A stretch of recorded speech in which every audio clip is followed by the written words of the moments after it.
We have the Eagles and the Commanders. And as we know, the Eagles, 8-0, they're red hot. They are overwhelming favorites at minus 11. So touchdown on a field goal, over under a 44.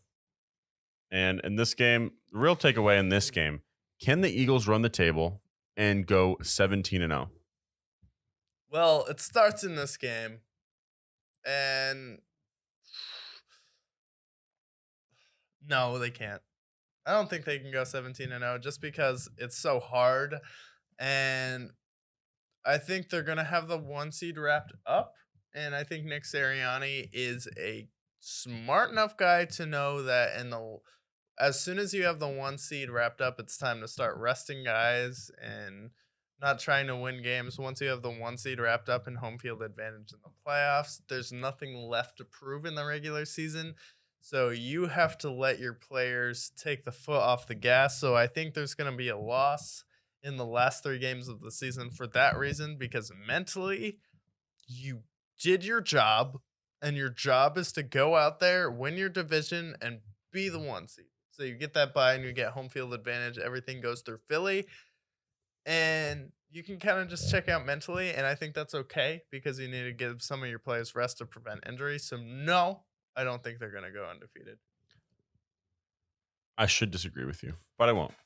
Because in this game, I think they're going to go 15-2, most likely, because they face the Commanders.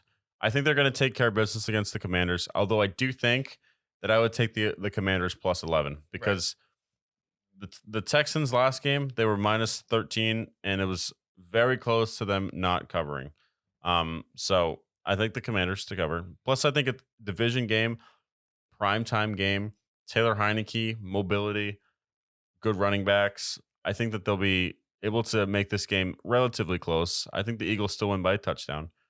But then we have the Colts. They're going to beat the Colts. They're going to beat the Packers. Then they face the Titans. I think the Titans can beat the Eagles.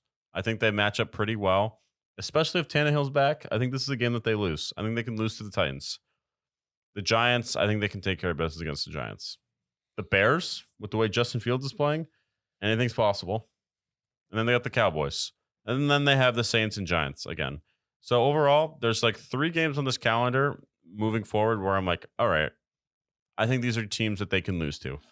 Do I think that they're better than the teams that we mentioned? Yes.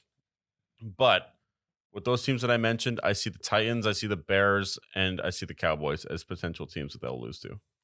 Yeah. And I think the Cowboys are just a team they'll show up for just to shut them down and to make sure the Cowboys don't have any confidence they can beat them in the playoffs or any momentum, because obviously that's your division rival. And chances are you're going to win your division and be the best team in the NFC just because there's not that much competition for that at this point. So I think you do want to demoralize the Cowboys to an extent where you're probably going to face them in the divisional round if they win the first round in the playoffs. Because like wild card, Cowboys might be the only wild card to move on versus the number 1 seed. So that's definitely going to happen. Yeah, but yet again, when they faced off, they had Cooper Rush, Right. and now they'll have Dak full strength. So Mhm. it was pretty close last time they faced off, and that was with Cooper Rush. So I think that's going to be one of the games of the year at this point. And I don't believe that's a primetime game, but it should be a primetime game. Oh, it's a Saturday game. This is like when college is done. So this is actually on Christmas Eve when they face off.